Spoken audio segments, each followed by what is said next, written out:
नमस्कार, मैं हूं विकास सुखीजा। आप देख रहे हैं अब तक टाइम्स का स्पेशल प्रोग्राम चाय की चुस्की, बात करेंगे उसकी। दोस्तों, इस बार हम आपको ऐसे व्यक्ति से मिलवाने वाले हैं जिन्होंने बेहद ही संघर्ष के बाद अपने सपनों को साकार कर लिया है। और आपको बता देते हैं कि सपने साकार करना कोई बड़ी बात नहीं है, लेकिन दृढ़ निश्चय होना चाहिए, वेल पावर होनी चाहिए, तभी आपके सपने साकार होते हैं। आज मैं आपको एक ऐसे व्यक्ति से मिलवाने वाला हूं जिनके जीवन के बारे में आपको प्रेरणा और फिर प्रेरणा ही मिलेगी। सीधी बात करते हैं हम करनाल के कल्पना चावला राजकीय मेडिकल कॉलेज एवं अस्पताल के डायरेक्टर डॉक्टर जगदीश चंद्र दुरेजा जी से। दुरेजा साहब, आपका हमारे चैनल्स पे अब तक टाइम्स के स्पेशल प्रोग्राम चाय की चुस्की बात करेंगे उसमें बहुत बहुत स्वागत है। विकास सुखीजा जी, आपके और आपके चैनल अब तक टाइम का बहुत बहुत शुक्रिया। ये हमारा प्रोग्राम कैसा लगता है आपको, चाय की चुस्की? मैंने एक दो बार आपका प्रोग्राम देखा है और मुझे वाकई प्रोग्राम अच्छा लगा है और इस प्रोग्राम से मुझे भी काफ़ी प्रेरणा मिली है। प्रोग्राम से प्रेरणा आपको मिली है, आपसे हम लेना चाह रहे हैं। नहीं, ये बात ठीक है कि क्योंकि हर बंदे के व्यक्तित्व में कुछ ना कुछ ऐसी बात होती है कि जो दूसरा बंदा अडॉप्ट करना चाहता है। तो हर चीज़ में मैं तो ये बल्कि मेरा मानना है कि हर व्यक्ति में कुछ ना कुछ ऐसा ज़रूर गुण होता है कि जो दूसरे व्यक्ति के लिए बहुत ही लाभकारी सिद्ध हो सकता है, और वो चीज़ जो अच्छी चीज़ है वो बंदे को एक्सेप्ट कर लेनी चाहिए। और मैं यही चीज़ यूजुअली देखता हूँ कि जो मुझे, चाहे वो मेरा लोअर क्लास का क्लास 4 भी बंदा है, अगर उसमें भी कोई मुझे अच्छी चीज़ मिलती है तो मैं उसको ग्रहण करने के लिए तैयार रहता हूँ। बिल्कुल डॉक्टर साहब, ये खासियत मैंने भी आपके अंदर देखी है। मैं काफ़ी लंबे समय से आपके साथ जुड़ा हुआ हूँ और मैंने आपके अंदर किसी भी तरह का कोई भी भेदभाव नहीं देखा। ये संस्कार आपको कहाँ से मिले? देखो जी, ये संस्कार तो यूजली हमारे को पेरेंट्स से ही मिले हैं, क्योंकि अब जो कि हम उठे हैं, बहुत ही हम एक निम्न क्लास फैमिली से उठे हैं। तो कि ये चीज़ हमने सबको देखी हुई है कि हम लोग जो ग्राउंड लेवल पे रहे हैं, कि जो हमारा आसपास के जो व्यक्ति थे, जो हमारे संस्कार जो हमारे पेरेंट्स से मिले, या जो हमारी जो यूँ कहते हैं कि आसपास की जो रहने वाले या जो मिलने चलने वाले, जो सारी हमारे उस इसी एक बैकग्राउंड से थे कि जो एक बिलो मिडिल क्लास होती है। इसकी वजह से ही हमें सब कुछ इस बात का एहसास है कि लोगों को इस स्तर पे क्या क्या परेशानियां होती हैं, किन किन मुसीबतों का उनको सामना करना पड़ता है। डॉक्टर साहब, यदि हम बात करें आपके बचपन से लेकर अब तक की, आपके जीवन की बात करें, परिवार की स्थिति कैसी रही? कितने भाई बहन हो आप लोग? और मम्मी पापा क्या करते थे? कैसे आप आगे कैसे बढ़े हो? मैं आपको बताऊं, मैं रहने वाला तो गांधीनगर रोहतक, एक छोटी सी जगह है जो मेडिकल कॉलेज के पास ही है, वहाँ का रहने वाला हूँ। मेरा जन्म स्थान वही है। और हम लोग चार भाई हैं, हमारी कोई सिस्टर नहीं है। और जो मेरे पेरेंट्स थे, जो मेरी मदर थी वो तो गॉड फीयरिंग हाउस वाइफ ही थी, लेकिन जो मेरे फादर थे वो एक फेरी लगाने वाले थे, जो कपड़े का काम करते थे। और जो मेरी जो शिक्षा हुई, जो इनिशियल, वो सरकारी स्कूल जो आज हमारे घर के पास ही था, तो मैं वहीं से पढ़ा लिखा हूँ। मेरी शुरू से ही इच्छा थी कि भाई मैं किसी जो अपने आसपास जो है, जो हमारे एक छोटे लोग हैं, उनके लिए कुछ करने की मन में इच्छा थी। तो डॉक्टर साहब, जिस तरह से पिताजी ने फेरी लगाकर कपड़ा बेचा है, आप लोगों का पालन पोषण किया है, और उसके बाद आपने जो डॉक्टर का पेशा चूज किया है, तो कितनी कठिनाइयाँ रही जीवन में? कैसे आप आगे बढ़े? कठिनाइयाँ तो बहुत रही, क्योंकि ऐसे है कि एक जो हमारे जिस तरीके की फैमिली थी, उसमें हमारे जो अर्निंग मेंबर एक ही होता है, तो सबकी जिम्मेवारी उनके ऊपर होती है। और उनको एक विशेष शिक्षा होती है जिसमें कि बहुत ज़्यादा खर्च होता है, कि वो लोग नहीं अफोर्ड कर पाते। तो ऐसे ही हमारी स्थिति थी। तो लेकिन हम, हमारे पेरेंट्स ने, मेरे पिताजी ने हम सभी भाइयों को पूरी पढ़ाने की कोशिश करी। और उन्होंने तो कम से कम ये भी कहा कि भाई ऐसे है कि अगर कभी भी आपको ज़रूरत पड़े तो ये एक हमारा छोटा सा मकान है, आपकी शिक्षा के लिए हम उसको भी बेच देंगे, हम किराए पर रह लेंगे। तो ये इनसे हमारे को बहुत ही एक प्रेरणा मिली कि हमने आगे बढ़ना है। दोस्तों, बिल्कुल बड़ी बात है, जब किसी बच्चे को पढ़ाना होता है तो तब सब कुछ बलिदान चला जाता है। और ये बात बड़ी ही सकारात्मक बात है। और मैं आपको बता दूं, दिल को हिलाने वाली बात है कि जब शिक्षा की बात आती है उस समय पैसे ना हो तो घर का सामान बिकना शुरू हो जाता है। तो डॉक्टर साहब, आपने मेडिकल लाइन के अंदर किस तरह से एंट्री की? ऐसे है कि जब मैं शुरू में 10वीं कक्षा पास करी तो मेरे नंबर्स को देख के जो हमारे आसपास रहने वाले थे, जो हमारे नियर एंड डियर थे, जो पढ़े लिखे थे, उन्होंने एडवाइस करी कि आपको तो इंजीनियर बनना चाहिए। लेकिन मेरे मन में थी कि ऐसे है कि मैं पब्लिक की सेवा करना चाहता था, कि जो हमारे निम्न स्तर के लोग हैं या बिलो मिडिल क्लास फैमिली है, एक मेरे मन में जज्बा था कि मैं उनको किसी तरीके से उनकी सेवा कर पाऊँ। तो मैंने उनको साथ में ये कहा कि मैं इंजीनियर नहीं, मैं तो डॉक्टरी लाइन सेलेक्ट करूँगा और मैं इसी फील्ड में जाऊँगा। तो डॉक्टर साहब, फिर आपको आगे जैसे ही आप डॉक्टरी लाइन में गए सफलता मिलती चली गई या कहीं प्रॉब्लम भी आई? मेरे को ऐसे है कि जैसे ही मैंने लोगों की सलाह लेके मेडिकल एंट्रेंस दिया, तो मेरा मेडिकल एंट्रेंस में सेकंड टाइम, पहले टाइम में मैं वेटिंग में रह गया था, लेकिन दूसरी बार में मेरा वेटिंग में नहीं रहा और मेरा सिलेक्शन हो गया और मैंने 1985 में रोहतक मेडिकल कॉलेज ज्वाइन कर लिया। और उसके बाद से मुझे मेडिकल क्लासेस में जो मेरे को प्रमोशन है या जो है वो वक्त के हिसाब से, या जो मेरे और दूसरे टेस्ट हैं या जो हायर क्वालिफिकेशन जो अचीव करती रही, वो मुझे बहुत ज़्यादा उसमें संघर्ष करना नहीं पड़ा। लेकिन मुझे ये है कि मेहनत ज़रूर करनी पड़ी, क्योंकि हमारे मेरा अच्छा ये रहा कि मुझे कहीं पैसा खर्च करना नहीं पड़ा। एमबीबीएस करने में हमारी बहुत ही नॉमिनल फ़ीस थी। मेरा घर पास था तो मुझे हॉस्टल में रहने की ज़रूरत नहीं थी, तो मैं वहाँ से डेली अप डाउन कर लिया करता था। और फिर उसके बाद हमारे वहाँ पोस्ट ग्रेजुएशन में भी कोई रोहतक में ऐसी फ़ीस नहीं है, तो वो पोस्ट ग्रेजुएशन भी साथ के साथ हो गई।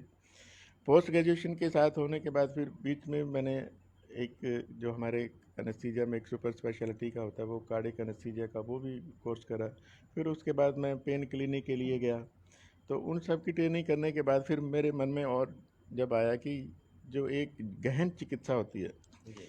जिसके सुपर स्पेशलिस्ट बहुत ही कम अवेलेबल है हम्म। और उनकी बहुत ज़्यादा ज़रूरत है, तो मैं एक इस सुपर स्पेशलिटी में जो हमारे को इंटेंसिव केयर कहते हैं, उसके लिए गंगाराम मेडिकल कॉलेज में गया। तो गंगाराम में वहाँ पे ये नेशनल बोर्ड से एक्रीडिट है, और वहाँ पे मैं आपको ये बताऊं कि गंगाराम का मैं फर्स्ट स्टूडेंट था जिसमें क्रिटिकल केयर मेडिसिन वहाँ से करी थी। ये हरियाणा की शान हो फिर आप।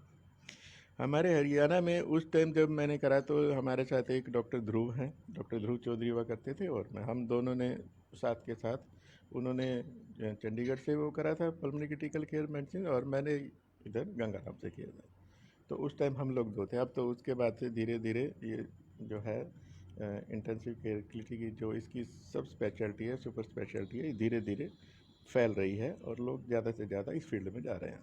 डॉक्टर साहब, आपने प्राइवेट सेक्टर चुनने की बजाय सरकारी सेक्टर चुना है, इसके पीछे का राज क्या था? अगर प्राइवेट्स में जाते तो हो सकता था काफ़ी बड़ा नाम शोहरत पैसा कमाते आप, लेकिन आप सरकारी में आए, ये क्या कारण रहा है? देखो, प्राइवेट में ये तो ठीक है कि पैसे की कोई कमी नहीं है। अगर मैं अपनी बात कहूँ तो मेरी ज़रूरत क्या है? मेरी ज़रूरत तो यही है कि अच्छा खाना, अच्छा रहने के लिए, और पैसे की जब कोई ज़रूरत हो तो किसी से मांगने की ज़रूरत ना पड़े। तो मैं और मेरी पत्नी, हम दोनों ही सरकारी गवर्नमेंट एम्प्लॉई हैं।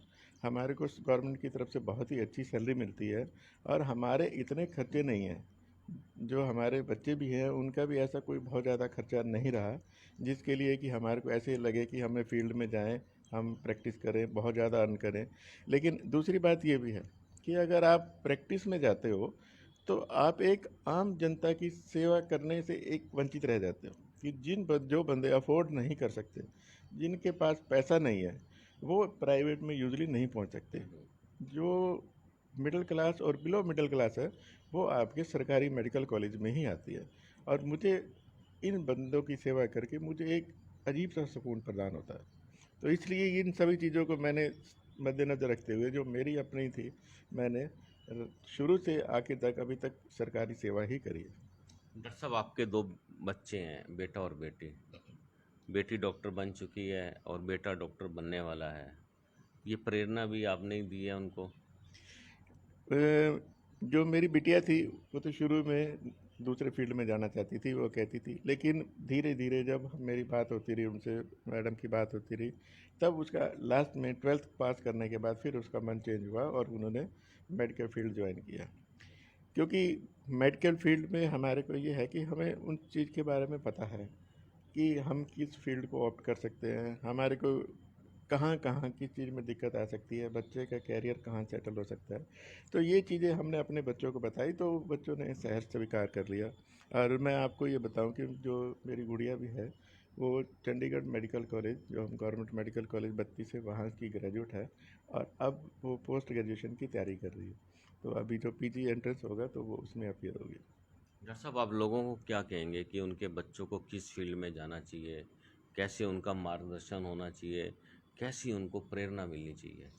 देखो, मैं सबसे यही कहूँगा कि अपने बच्चों को पूरी लिबर्टी दें, उनको फोर्स ना करें कि भाई आपको इस फील्ड में जाना है। जिस फील्ड में बच्चे का रुझान हो, जिसमें उसका इंटरेस्ट हो, उसी को आप ऑप्ट करने दें, क्योंकि उसी में उसकी जो है ना, जो निखार आएगा उसी में। अगर आप किसी को कोई एक सब्जेक्ट मांगता है, आप उसको दूसरा दिलवा लेते हैं, फोर्सली दिलवाते हैं, तो वो उसका रुझान उसमें नहीं रहेगा और वो पूरी तरीके से पनप नहीं पाएगा। अगर आप अपने बच्चे को पूरी तरीके से पनपना देना चाहते हैं, तो जो वो फील्ड जो वो चाहता है, आप उसको ऑप्ट करने दें और उसी में वो एक्सेल करके दिखाएगा आप। डॉक्टर साहब, आप मेडिकल लाइन में आज इस संस्थान के डायरेक्टर हैं, कल्पना चावला राजकीय मेडिकल कॉलेज एवं अस्पताल के डायरेक्टर हैं। तो आपको यहाँ कितनी कठिनाइयाँ रही, कैसे आप लोगों ने कोविड का मामला मैनेज किया, रहा क्या? देखो, मैं आपको बताऊं, मुझे थोड़ा सा ये बहुत ही अजीब सा लगता था कि जब मैंने यहाँ ज्वाइन करा तो कल्पना चावला को एक रेफरल सेंटर कहा जाता था। लोग कहते थे कि कल्पना चावला से तो सारे मरीज रेफर ही होते हैं। तो सबसे पहले तो मैंने यही किया कि मैंने कहा जी, कल्पना चावला से जो रेफरल का टैग लगा हुआ है उसे हटाना है। तो अभी हमारी ये कहावत चल ही रही थी कि हमारे ये 2 महीने भी हुए थे कि उसी टाइम कोविड भारत में आना शुरू हो गया। तो हम लोगों ने, सब ने, जो हमारी टीम ने, हाँ जी, हमारे सारे वर्कर, जो हमारे स्टाफ ने मिलके, हमने पूरी कोशिश की कि जो कोविड है उसको मिनिमम ही मिनिमम कि जो अफेक्ट हो, और साथ के साथ जो जो कोविड के लिए चाहिए, चाहे कि सैम्पलिंग सर्विसेज से, हमने अलग डेडिकेटेड सैम्पलिंग सेंटर लगाया। और जब लगा कि भाई ऐसे है कि कोविड में टेस्टिंग की, हमारे शुरू में ये होता था कि पुणे में सैंपल जाया करते थे, वहाँ पे रिपोर्ट आती थी 7 दिन के बाद, और तब तक तो मरीज की हालत ख़राब हो जाती थी। और उसके बाद फिर हमने काफ़ी, हमारी टीम ने एफर्ट्स करके, हमारी एनडीआरआई के जो डायरेक्टर से बात करके, डीसी को इन्वॉल्व करके उनकी मशीन लोन पे ली, उनकी, और जो कुछ लोकल सामान अरेंज करके हमने विद इन डेज़ यहीं पे अपनी लैब इस्टेब्लिश करी। और हम धीरे धीरे हमारी लैब में, आज हमारे पास 3 लैब में की मशीनें काम कर रही हैं, और हमारी जो कोविड लैब है पूरे हरियाणा में जानी जाती है। और फिर उसके साथ साथ जैसे ये हुआ कि भाई कोविड का है, उसमें प्लाज्मा का रोल आना शुरू हुआ, तो हमने ये प्लाज्मा बैंक भी इस्टेब्लिश किया, जिसमें माननीय मुख्यमंत्री जी आए थे, उन्होंने उसका उद्घाटन किया। और धीरे धीरे जब ये फर्स्ट फेज़ निकला, सेकंड फेज़ में आया, तो पता लगा कि तो बहुत ज़्यादा मोर्टेलिटी हो गई है और आईसीयूज़ की बहुत ज़्यादा ज़रूरत है। क्योंकि मेरी इस फील्ड में सुपर स्पेशलिटी रही है, तो मैंने सबसे पहले जो 2 हमारे आईसीयूज़ थे, 12 आईसीयूज़ बनाए। और जो उनका सामान था वो गवर्नमेंट ने हमारे को दिया। हमने उससे जो 100 बेडेड आईसीयू मरीज थे उनको रखा, और पूरी कोशिश करी कि भाई हमारे जितने भी मरीज आए सबको अकोमोडेट कर सकें। मैं आपको बताऊं, हमारे पास कई डिस्ट्रिक्ट थे, हरियाणा के साथ साथ हमारे पास दिल्ली और यूपी के भी काफ़ी मरीज आए, और जिनका हमने पूरे अच्छे तरीके से इलाज किया, और हमारा रिकवरी रेट काफ़ी अच्छा रहा। और फिर देखते हुए कि जैसे अल्टीमेट, अब जब देखा कि जो कोविड के जो मरीज़ हैं जिनको वेंटिलेटर, जो डेड एंड था, उसके बाद एक नई मोडेलिटी जिसको कि एक्मो कहते हैं, एक्स्ट्रा कॉर्पोरियल मेम्ब्रेन ऑक्सीजनेटर, उसका रोल जब आया, तो माननीय मुख्यमंत्री जी ने हमारे को अपने डिस्क्रिशनरी फंड से एक मशीन दिलवाई, जिसका हम लोग यूज़ कर रहे हैं, और वो भी हम लोगों को मिल चुकी है। और इस टाइम मैं आपको बताऊं कि कल्पना चावला में मरीज को जो मैनेज करने की कोविड की जो भी अब तक की लेटेस्ट जो चीज़ें अवेलेबल हैं पूरे कंट्री में, वो हमारे पास हैं। दोस्तों बिल्कुल किसी तरह की चिंता करने की जरूरत नहीं है कल्पना चावला मेडिकल कॉलेज में आने के बाद। अंदर की जो बातें होती हैं वो बाहर बड़ी आसानी से नहीं आती, लेकिन बाहर जो गुलूमर फैलता है वो कहीं ना कहीं संस्थान के लिए बदनामी हो जाता है। अंदर के डॉक्टर्स, अंदर का टोटली स्टाफ पूरी जी तोड़ मेहनत के साथ पेशेंट को बचाने की कोशिश करता है, और जब बचाने वाले के मन पर क्या बीतती है ये डॉक्टर साहब से हम जानने की कोशिश करते हैं। डॉक्टर साहब, जिस तरह से आप किसी पेशेंट की जान बचाने में लगे रहते हो और बाहर बात चलती है कि कुछ नहीं हो रहा, कुछ नहीं हो रहा, तब आपके मन में क्या चलता है? देखो, जैसे ही अंदर जो डॉक्टर होता है, जो स्टाफ होता है, वो अपनी ज़िंदगी को दाव में लगा के, आपने ऑब्जर्व किया होगा कि जब कोविड जब आया था तो लोग जो कोविड के मरीज के पास जाने से भी डरते थे। इवन कि उसके परिवारजन भी, हमारे पास तो ऐसे इंसिडेंसेस भी हैं कि हमने मरीज को एडमिट कर दिया, उनके परिवार वाले मिलने नहीं आते थे, तो दूर से ही फ़ोन पे पूछ लिया, हाँ जी ठीक है जी, ठीक है जी। तो अगर मैं कहूँ, डॉक्टर्स की बात करूँ या स्टाफ की बात करूँ या हमारे क्लास फोर स्वीपर की बात करूँ, उन्होंने सब ने अपनी ज़िंदगी को दाव पे डाल के, क्योंकि कोविड ये तो नहीं देखता है कि डॉक्टर है या क्लास फोर है या वर्कर है या उसका परिवार का है, तो वो तो किसी के ऊपर भी कर सकता है। तो उनका ये था कि भाई ऐसे है कि अपनी ज़िंदगी को दाव पे लगा के जो बंदा सेवा कर रहा है, और अगर उसके बाहर से कोई ये सुनने को मिले कि भाई वहाँ पे कुछ नहीं हो रहा है, तो मन को बहुत ठेस पहुँचती है। लेकिन मैंने ये देखा कि हमारे ये कमी ये रही कि हम लोग अपने आप को बाहर प्रोजेक्ट नहीं करते थे कि भाई हमने ये करा। हम लोग इस पहले इस बात में विश्वास नहीं रखते थे कि भाई हमने ये किया, हम अपनी बढ़ाई करने के लिए बाहर लोगों को बताएं हमने ये कर दिया जी, वो कर दिया, नहीं। लेकिन जब ये पता लगा कि हम लोगों को सबने एडवाइस करी कि डॉक्टर साहब आपके यहाँ बहुत कुछ हो रहा है, तो आप उसको एक्सपोज करो, पब्लिसाइज करो। तो अभी बीच में एक दो चार ऐसी बातें हुई, कुछ एक दो हमारे जो समाज सेवी संस्थाएं हैं, सेवा भारती है या आरएसएस वाले, उनकी जब हमने एक दो उनको उनके साथ प्रोग्राम करे, उन्होंने जब ग्राउंड लेवल पे जो काम देखा तो उन्होंने सब ने अप्रिशिएट किया। और मैं अब देख रहा हूँ कि पिछले कुछ महीनों से अब कल्पना चावला की छवि काफ़ी बदल चुकी है, लोग उसमें विश्वास करने लगे हैं और ये मानते हैं कि अब कि वहाँ पे अच्छा नहीं, काफ़ी अच्छा काम हो रहा है। बिल्कुल दोस्तों, आपको मैं बताना चाहता हूँ कि जो ये चाय की चुस्की का जो प्रोग्राम है, इसका उद्देश्य यही है कि चाय की चुस्की के कार्यक्रम के अंदर जो सकारात्मक बातें होती हैं, कहते हैं चाय की चुस्की बात करेंगे उसकी, उसकी एक टाइटल है। और वो टाइटल आज आपके सामने मैं बड़ा क्लियर कर रहा हूँ कि हमारे साथ मेडिकल कॉलेज के डायरेक्टर डॉक्टर जगदीश चंद्र दुरेजा हैं, और उनसे जानना चाह रहे हैं अंदर किस तरह से लोगों की ज़िंदगी को बचाने के लिए फेस किया गया। डॉक्टर साहब, ऑक्सीजन की बड़ी कमी हो गई थी, और उसके बाद फिर ब्लैक फंगस आ गया था। तो जीवन तो आपका भी तलवार की तरह लटका हुआ था, तो आप लोगों ने कैसे मैनेज किया? और सब लोग लगे इसके अंदर, प्रशासन सारा लगा, आप लोग भी लगे, तो वो मंजर कैसा था?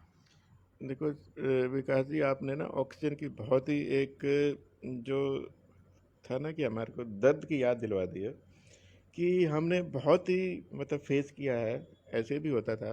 मैं एक आपको इंसिडेंस बताऊं, इसमें मैं ये बताऊंगा कि आपको कि जो लोकल प्रशासन है, जो हमारे यहाँ के डिप्टी कमिश्नर निशांत जी हैं, उन्होंने हमारे को बहुत ज़्यादा सपोर्ट किया। और दूसरा, मैं एक इंसिडेंस बताता हूँ आपको कि ऐसा हुआ कि हमारे लगभग 200 से ज़्यादा मरीज ऑक्सीजन पर थे, और जो हमारा लिक्विड मेडिकल ऑक्सीजन टैंक था उसमें लगभग जो ऑक्सीजन बच चुकी थी 3 घंटे की बची हुई थी, और हमारा जो टैंक था वहाँ पे लेने गया हुआ था पानीपत में ऑक्सीजन को। तो क्योंकि उस टाइम हर जगह लाइन लगी हुआ करती थी, तो जी। उसमें हमें हमारे नंबर आने में आधा पौना घंटा लगा, क्योंकि इसमें तो ऐसे होता है कि किसी को प्रेफरेंस नहीं देते हैं कि भाई वहाँ सब पे सब बराबर है जगह वहाँ था। पे। तो हमारा जैसे ही टैंक फिल हुआ, और हम कह रहे थे कि भाई आओ फटाफट, हर मिनट टू मिनट उनसे वो कर रहे थे कि कहाँ पहुँचे हैं। लेकिन जैसे ही ये हमारा टैंक थोड़ी दूर पानीपत क्रॉस किया तो अच्छा। पता लगा कि पंक्चर हो गया। और ये घटना अब बड़ी घटित थी। अब ये पंक्चर हो गया तो अब हम सब लोग वहाँ टैंक के पास खड़े हैं। टैंक में आपके प्रेस वाले भी आसपास आ रहे, बहुत इकट्ठे हो गए, मरीजों के रिश्तेदार भी आने शुरू हो गए। लेकिन हम लोगों ने कहा कि भाई ऐसे है कि आप परेशान ना हो जाएगा। लेकिन मीनवाइल हमारे पास जो सिलेंडर्स भरे हुए थे, हमने सिलेंडर जहाँ जहाँ हमारे मरीज थे वहाँ पे वो पहुँचवा दिए, ताकि इन केस अगर थोड़ा सा कोई डिले भी हो जाता है तो उस चीज़ की कोई प्रॉब्लम ना आए।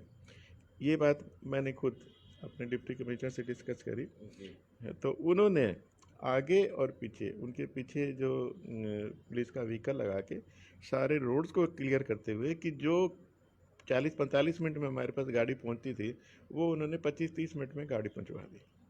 और मैं आपको ये भी बताऊं कि जैसे ही गाड़ी यहाँ पे पहुंची, तो आपको ध्यान होगा कि एक बार कुरुक्षेत्र के पास एक बोरवेल में हमारा एक छोटा सा बच्चा गिर गया था। तो और वो जैसे ही वो निकला तो लोगों ने बड़े तालियां लगा के और बड़ा वो करा। ऐसे ही वहाँ पे कल्पना चावला में जैसे ही वो टैंक आया और जैसे ही उसको अटैच करा, इतनी लोगों में प्रसन्नता की लहर, खास तौर पे हमारे में, कि हम, क्योंकि हमारे तो ये है कि 200 से ज़्यादा मरीज जब ऑक्सीजन पे थे, तो आप समझ सकते हो कि हमारी सिचुएशन क्या होगी कि हमारे सांस ऊपर के ऊपर नीचे से, जैसे वो कहते थे कि अभी यहीं तक पहुंचा है, अभी यहीं तक पहुंचा है, हमारी 1.5 घंटे की ऑक्सीजन रह गई है, 1 घंटे की रह गई है। तो वो चीज़ हमने बहुत बहुत बुरे तरीके से फेस करी। और म्यूकोर माइकोसिस की बात भी अगर मैं आपको कहूँ कि जो काला फंगस है उसमें जो शुरू में जो, क्योंकि ये मैं आपको बताऊँ, म्यूकोर माइकोसिस रेयर वो है, ऐसे नहीं है कि बहुत कॉमन है। तो कंपनियां बहुत ज़्यादा एम्फोटेरिसिन बनाती नहीं थी, और सडनली जैसे नंबर ऑफ पेशेंट्स है, तो गवर्नमेंट ने, हम लोगों ने, बल्कि ये हुआ कि हम फॉर्चुनेटली हमारे डिस्ट्रिक्ट सिविल हॉस्पिटल में कुछ एम्फोटेरिसिन पड़े थे, वो हमने जो हमारे सिविल सर्जन हैं योगेश शर्मा जी, उनकी मदद से हमने वो ले लिए। और एक हमारे यहाँ पे कुछ लोकल वो भी थे, फार्मासिस्ट थे, उनके पास भी रखे हुए थे, वो भी हमने उठवा लिए। और फिर एक घरौंडा के पास से हमारे को कुछ एक एम्फोटेरिसिन में, तो हमारे पास एक छोटा सा स्टॉक इकट्ठा हो गया। हमने उस बात की किसी से कोई जिक्र नहीं करा, वो हमने अपने मरीजों के लिए रखा। और जो हमारे पास सरकार की एलोकेशन आती थी, क्योंकि सरकार को इसको अपने हाथ में लेना पड़ा क्योंकि सप्लाई बहुत कम थी, तो उन्होंने लिया और बड़े जुडिशली उन्होंने वो करा। हालांकि कुछ एक लोगों ने भी क्रिटिसाइज़ करने की कोशिश करी, लेकिन वो हमारा म्यूकोर माइकोसिस का जो भी, वो भी टाइम ठीक से निकला। हमारे यहाँ सर्जरी भी हुई।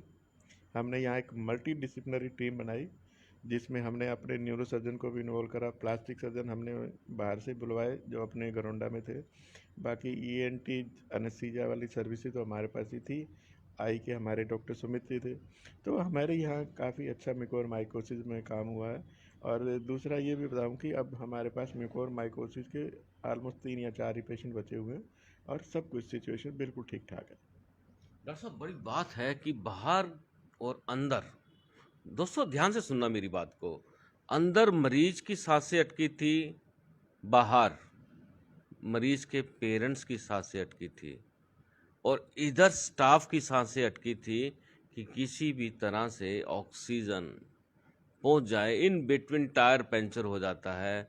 हम लोग खुद मौके पे थे, हम लोग भी हाथ जोड़ के परमात्मा से दुआ कर रहे थे कि जल्दी से किसी भी तरह से ऑक्सीजन का टैंक आ जाए, लोगों की जान बचाई जा सके। दोस्तों, ये बातें जो जिस तरह से बाहर आती हैं, ये कहीं ना कहीं ये वो सत्य होता है जिसको सुनने के लिए आपके कान तरस रहे होंगे। डॉक्टर साहब, इतना आप लोगों ने मैनेज किया और झेला, मैं एक शब्द का इस्तेमाल कर रहा हूँ, झेला भी, झेला, आपको बहुत चीज़ें झेलनी पड़ी, प्रशासन के लोगों की भी डांट, जनता की भी डांट, अंदर पेशेंट आपको खाने को पड़ रहे हैं। तो ये किस तरह से, आप लोग कौन सी मिट्टी के बने हो, आप लोग कैसे मैनेज करते हो? देखो सुखिजा जी, आप ये देखो कि जब आप किसी मरीज की जान बचाते हो ना, तो जो आपको अंदर से सुकून मिलता है, आप ये छोटे मोटे जो है ना एलिगेशन, प्रेशर, सब भूल जाते हो। तो हमारा जो डॉक्टरी का पेशा है, हमारे को शुरू में यही हिपोक्रेटिक ओथ में यही सिखाया जाता है कि हमारे लिए जो पेशेंट है ना, उससे बहुमूल्य और उससे नेक्स्ट गॉड ही है, और कोई नहीं है। क्योंकि वो हमारे ऊपर विश्वास करके आया है और हमने उसको जो चीज़ हम कर सकते हैं वो करनी है। तो हम अगर अपने मरीज को सुविधा दे के उसकी जान बचा लेते हैं तो हमारे लिए वो सर्वोपरि है। और दूसरा ये है कि मरीज की जान बचने से हम लोग बाकी के ये जो छोटी मोटी चीज़ें हैं सब भूल जाते हैं, सब डॉक्टर भूल साहब जाते एक बात और मेरे दिमाग में आ गई, ईश्वर डॉक्टरों की जल्दी सुन लेता है, पेशेंट की सुन लेता है, या उनके परिवार वालों की सुनता है? ईश्वर जल्दी किसकी सुनता है? हैं। देखो, ईश्वर तो जो सच्चे मन से याद करता है ना जी, सबकी सुनता है। हमारे को भी ऐसे मोमेंट बहुत ज़्यादा आते हैं कि जब हम डाइसी सिचुएशन में होते हैं, हम परमात्मा को याद कि भाई हम लोग ये चीज़ ऑप्ट कर रहे हैं, हम यही मान के चल रहे हैं कि मरीज का इसी में भला है, तो प्लीज़ हमारी इसमें मदद करना। और मैं परमात्मा जो है अच्छे लोगों का हमेशा साथ देता है, चाहे वो मरीज है, चाहे वो डॉक्टर है, चाहे वो कोई भी है। अगर कोई सच्चे मन से याद करेगा और कोई ऐसी अपने जो पर्सनल इंटरेस्ट में नहीं करेगा और मरीज के बारे में सोचेगा या दूसरों के बारे में सोचेगा, तो मेरा तो ये मानना है कि हमेशा भगवान उस बंदे की ज़रूर मदद करता है। डॉक्टर साहब आप एक्वा मशीन भी खुद ऑपरेट करते हैं, कितने लोग स्टाफ के साथ होते हैं? मैंने एक स्टोरी भी की थी, तो भावुक हो गए हैं दोस्तों। डॉक्टर दुरेजा थोड़े से भावुक हो गए हैं, क्योंकि मामला प्रश्न ऐसा हो जाता है, क्योंकि इंसान का दिल है, इंसान के लिए जीता है, मरता है, रोता है, हंसता है। तो डॉक्टर साहब जो जिस तरह से आप एक्वा मशीन ऑपरेट करते हैं, आपका बहुत डायरेक्टर होने के बावजूद भी आपका जो दिल है बड़ा छोटा सा दिल है, बड़ा प्यारा सा दिल है, तो आप खुद उसमें पेशेंट की जान बचाने में बचे रहे। नहीं, एक्मो की बात कहूँ तो ऐसे है कि ये मेरे फील्ड का काम है, क्योंकि मैं इस फील्ड का एक्सपर्ट हूँ। तो मेरी जिम्मेवारी बनती है कि मैं अपने जो जूनियर्स हैं या जो मेरे कुलीग्स हैं, मैं उनकी मदद करूँ। और दूसरा ये है कि अगर एक्सपर्ट या जो बंदा हेड ऑफ द इंस्टीट्यूट है, अगर उस चीज़ के साथ नहीं खड़ा होगा, तो मैं मानता हूँ कि नीचे वाले जो बंदे हैं वो बहुत ज़्यादा ना तो काम कर पाएंगे, ना ही एक उनके ऊपर प्रॉपर गाइडेंस होगी, तो वो कुछ ना कुछ कहीं गलत डायरेक्शन में जा सकते हैं। तो दूसरा ये है कि एक्मो की आपकी जो बात कहूँ कि इसमें हमारे पास कम से कम लगातार 3 बंदों का वहाँ पे रहना बहुत ज़रूरी होता है। एक तो जो परफ्यूजनिस्ट होता है, जो ब्लड को परफ्यूज़ कर रहा है, पेशेंट से आ रहा है जा रहा है, एक तो उसको मॉनिटर करता है। दूसरा एक हमारे पास क्रिटिकल केयर स्टाफ नर्स होती है जो उसके सारे पैरामीटर्स जो है कि कंटिन्यूसली देखती रहती है, बीच में जो टेस्ट कराने होते हैं वो करवाते हैं। और एक हमारा डॉक्टर होता है। ये तीनों बंदों का राउंड द क्लॉक, आपको ध्यान होगा कि मैंने ये सरकार से स्पेशल परमिशन लेके कि कुछ एक क्रिटिकल नर्सेस और परफ्यूजनिस्ट 6 जो अरेंज किए थे। कुछ एक हमारे रोहतक के ग्रेजुएट थे, कुछ एक हमारे ऋषिकेश वाली साइड से आए हुए थे। तो उन सब को हमने सरकार से पर्सनल रिक्वेस्ट करके उनको डिप्यूट करवाया और ये वो करी। और तो हमारे ये मान के चलो कि एक टाइम में एक ड्यूटी में 3 बंदे ज़रूर होते हैं। बाकी जो डॉक्टर्स हैं, सीनियर डॉक्टर्स हैं, या वो राउंड पे तो आते ही हैं।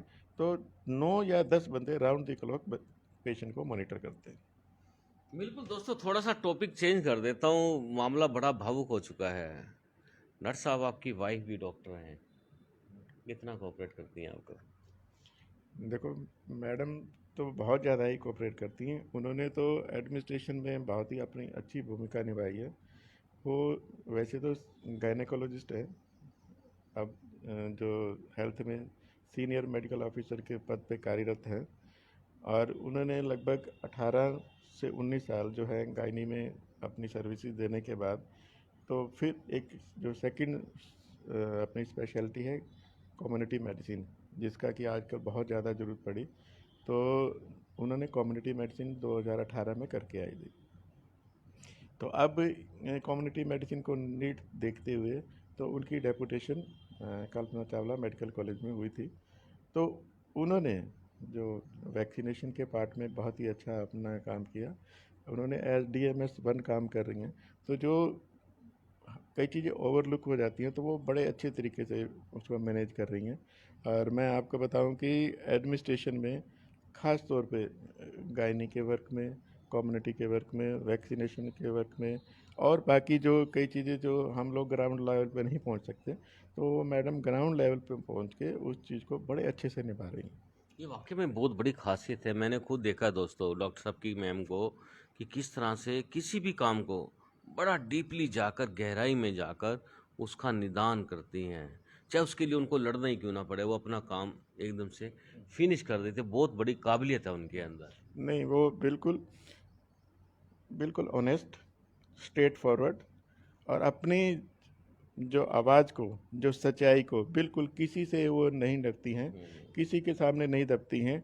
चाहे वो किसी भी रैंक का बंदा हो, चाहे वो मैं खुद ही हूँ, चाहे वो मेरा नीचे का हो, या कोई भी हो, कोई भी सुपीरियर बॉस हो, कुछ भी हो, जो चीज़ सच है और जो चीज़ ठीक है वो उसी का पक्ष लेंगी, चाहे कुछ भी हो जाए, चाहे उसके लिए उनको खुद भी कोई ना कोई नुकसान सहना पड़े। तो इस बारे में वो बिल्कुल अडिग है। डॉक्टर साहब आपके साथ भी भिड़ जाते हैं किसी ना किसी मामले को लेके? देखो, हस्बैंड वाइफ में डिफरेंसेस हो जाते हैं कई चीज़ों में, ऐसी नहीं, तो वो कोई। फैमिली के अलग हैं, ऑफिस की बात कर रहा हाँ, ऑफिस के बाद में ऐसे है कि कई चीज़ें ऐसी होती हैं कि भाई हम लोग ये चाहते हैं कि इमिडिएटली ये नहीं हो सकता, इसमें टाइम लगेगा, लेकिन उनके हिसाब से ये इस तरीके के ऐसे करो, ऐसे करो, ऐसे करो, क्यों नहीं होगा। तो अल्टीमेटली ये है कि होते हैं छोटे मोटे डिफरेंसेस होते हैं, लेकिन मैं ये मानता हूँ उनका कि जज्बा जो 90 है। कि जो 90% जो है उनकी जो है हम चीज़ें जो वो सजेस्ट करती हैं लागू करने से वो बात सक्सेसफुल हो जाती है। बिल्कुल, उनमें बेहद ही जज्बा है, जोश है। और ये बात हमने भी देखी है, एकदम से पहले किसी की भी लड़ाई हो तो लड़ने के लिए तैयार हो जाती है, उनको इंसाफ दिलाने के लिए तैयार हो जाती है। डॉक्टर साहब अंत में आपसे ये जानना चाह रहा हूँ, बच्चे दोनों आपके क्या कर रहे हैं? मैंने अभी आपको बताया, जो मेरी बिटिया है हिमानी, वो एमबीबीएस कर चुकी है। वो जीएमएस, जो government medical college Chandigarh sector 32 की ग्रेजुएट है, और इस टाइम पोस्ट ग्रेजुएशन की तैयारी कर रही है। और जो मेरा बेटा है छोटा, वो इस टाइम अभी 3rd ईयर में है और वो यूपी में कोचिंग ले रहा है। बिल्कुल। डॉक्टर साहब आपने हमसे बात की, आपका बहुत धन्यवाद है। कुछ आप कहना चाहते हैं लोगों को, क्या मैसेज देना चाहते हैं, क्योंकि कोविड की तीसरी लहर की बात चल रही है? देखो, मैं अंत में तो यही कहना चाहूँगा कि हम लोग ये ना माने कि कोविड ख़त्म हो चुका है, कोविड जा चुका है। कोविड अभी गया नहीं है, लेकिन ये कभी भी अपने पैर पसार सकता है। हम इसको बहुत ज़्यादा हल्के में ना लें। जो सावधानियां बरतनी है वो अभी बरत के रखें, और साथ के साथ जो वैक्सीनेशन में जब भी हमारी टर्न आती है तो हम खुद को वैक्सीनेट ज़रूर करवाएं। अभी भी मैं ऑब्ज़र्व कर रहा हूँ कि लोगों में अभी भी थोड़ा सा मिथ है कि भाई जिन्होंने नहीं वैक्सीनेट कराया, नहीं अब हमारे को कोई ज़रूरत नहीं है, या ऐसा कुछ भी नहीं है। अब तो हमारे पास और वैक्सीन भी आ गया है, 5 कंपनियों की 5वीं भी आ गई है। तो जितना भी जिसका भी टर्न आती है, जब भी आती है, तो उसको उसी टाइम वैक्सीनेशन करवा लेनी चाहिए। तो क्योंकि यही एक जो हमारा कारगर हथियार है कि जो हमारे को कोविड से पूरी तरीके से फुल प्रोटेक्शन देगा। डॉक्टर साहब आपको हमारा ये प्रोग्राम लगा कैसे? चाय की चुस्की में हम दिल की बातों को छूने का प्रयास करते हैं। ये आपका प्रोग्राम मुझे काफ़ी अच्छा लगा कि आप जो लोगों की दबी हुई चीज़ें हैं, कि जो चीज़ सप्रेस्ड है, जो कि वो कभी भी किसी से शेयर नहीं कर सकते हैं, यूजुअली नहीं होती हैं, टाइम नहीं मिलता, वक्त नहीं मिलता, या कभी इस बारे में बात नहीं होती, तो आप चीज़ उस चीज़ को पोर करके उस चीज़ को बाहर निकाल रहे हो, तो ये एक अच्छी चीज़ है कि एटलीस्ट जो फैक्ट्स हैं, चाहे वो किसी बंदे के हैं, इंस्टीट्यूट के हैं, या उसकी स्पेशलिटी के हैं, और जो भी चीज़ें हैं वो सारी एक चीज़ तरीके से पब्लिसाइज होती है, पब्लिक में जाती है, और ये एक एक बहुत अच्छी चीज़ है। धन्यवाद डॉक्टर साहब, आपका बहुत बहुत धन्यवाद। शुक्रिया विकास जी। दोस्तों आपको बता देते हैं कि किस तरह से चाय की चुस्की प्रोग्राम के अंदर हम उन लम्हों को छू लेते हैं जिनकी हमें ज़रूरत है। सत्य आपके हाथ में आना चाहिए, तभी आप आगे बढ़ पाएंगे। और ऐसी पर्सनैलिटियाँ, डॉक्टर दुरेजा जैसी पर्सनैलिटियाँ, मैंने आपको काफ़ी पर्सनैलिटियों से मिलाया, और भी पर्सनैलिटियों से मिलाऊंगा। लेकिन जाते जाते एक बात और बता देते हैं दोस्तों, इस मेडिकल कॉलेज के सामने की लाइन, कल हम लोग वहाँ गए थे और सीवरेज की लाइन बड़ी बुरी तरह से ब्लॉक है। एक हफ्ते से लोग तंग हैं, परेशान हैं। टोटली मेडिसिन की शॉप्स हैं, हॉस्पिटल्स हैं, डॉक्टर्स हैं, स्टाफ हैं, मरीज हैं। यदि ये बीमारी आज ठीक नहीं हुई तो इनके लिए बड़ी प्रॉब्लम क्रिएट हो सकती है। आप देख रहे हैं अब तक टाइम्स का स्पेशल प्रोग्राम चाय की चुस्की, बात करेंगे उसकी। मैं हूं विकास सुखीजा अपने साथी कृष्ण के साथ। नमस्कार, जय हिंद, जय भारत।